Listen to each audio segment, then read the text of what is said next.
Hello and welcome to A1 Short Story 3 on American English for English learners.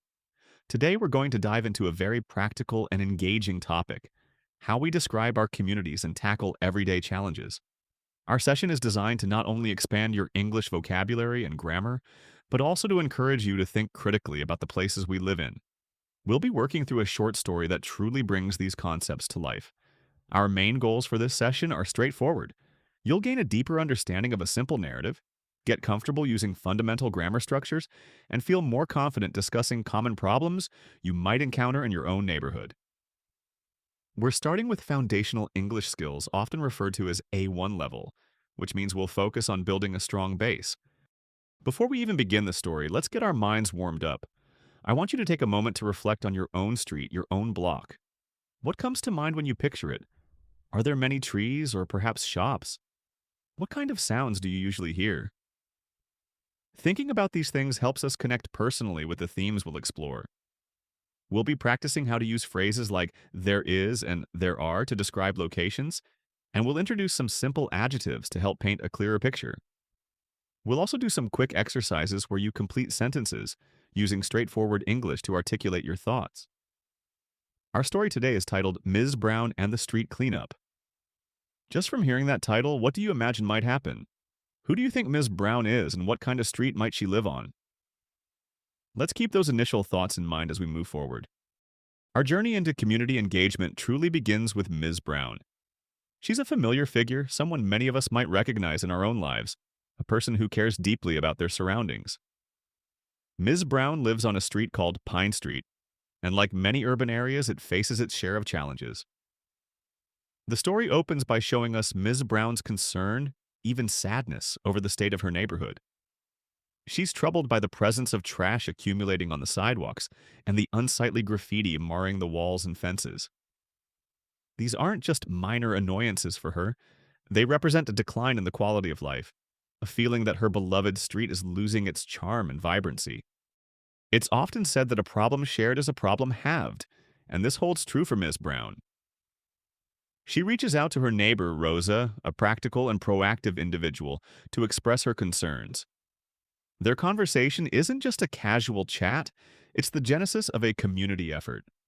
They discuss not only the pervasive litter and graffiti, but also a specific issue: a broken streetlight. This detail is important because it highlights how seemingly small problems can contribute to a larger sense of disrepair and even insecurity within a neighborhood. As they talk, a crucial idea emerges. Rosa, recognizing the need for more hands and perhaps more diverse skills, suggests they reach out to Carlos. This moment is pivotal, marking the shift from individual worry to collective action. It underscores the simple yet profound truth that when neighbors start talking and sharing their concerns, the pathway to solutions often opens up. Mrs. Brown's initial sadness begins to transform into hope as the prospect of working together takes shape. The story beautifully illustrates the power of collective action, showing how a community can come together to address the issues that affect them all.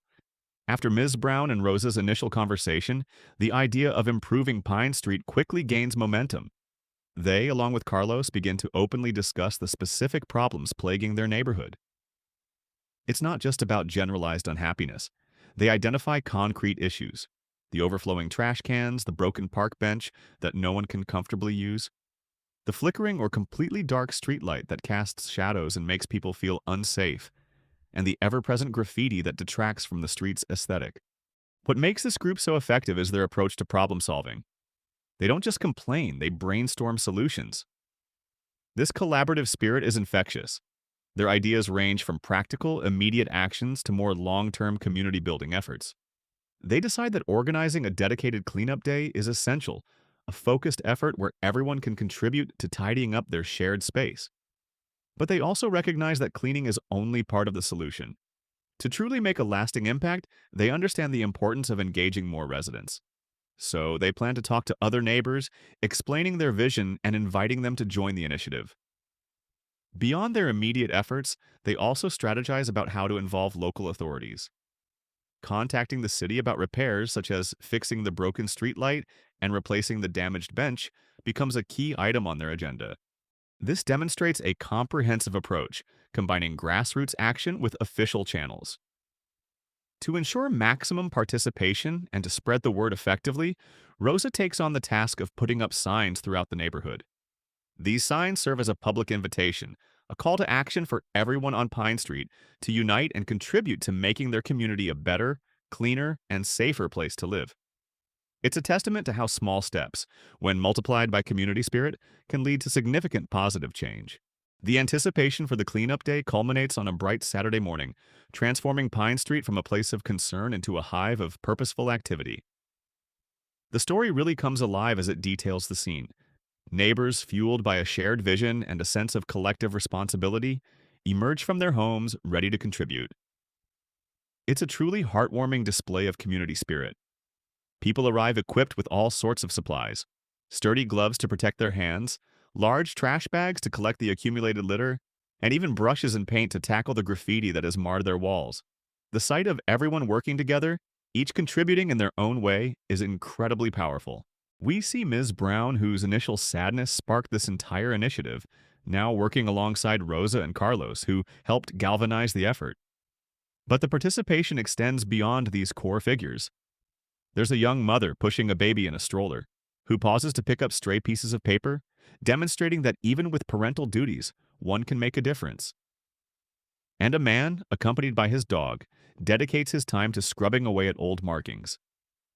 The collective effort yields immediate and visible results. The amount of trash collected is significant, a stark reminder of the problem they set out to solve. As the piles of rubbish grow smaller and the street begins to look tidier, a sense of satisfaction radiates among the participants. The dialogue captured in the story during this phase truly highlights the positive shift in atmosphere. Neighbors exchange words of appreciation, thanking each other for their time and effort.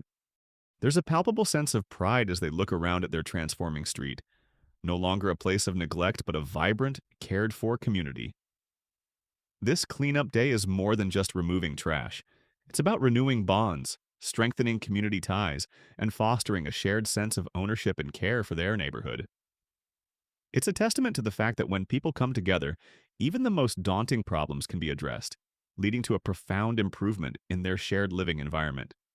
Now that we've journeyed through Ms. Brown's story and witnessed the powerful transformation of Pine Street, it's time to consolidate our understanding and reinforce the English skills we've been focusing on. This After You Read section is designed to help us do exactly that. First, we'll delve into a series of comprehension questions about the story. These aren't just about recalling facts, but about reflecting on the characters' motivations, the sequence of events, and the overall message. For instance, you might be asked why Ms. Brown was sad or what Rosa suggested they do next. Answering these questions will ensure that the narrative has truly resonated with you and that you've grasped the key elements of the plot and character development. Next, we'll move on to some practical grammar exercises.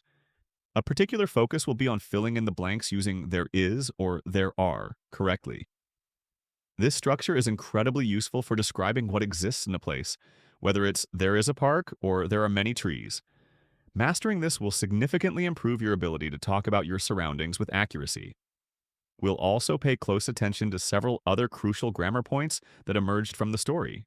We'll revisit the simple present tense, which is essential for describing routine actions, facts, and habits, like how Ms. Brown feels about her street, or how the neighbors organize their cleanup.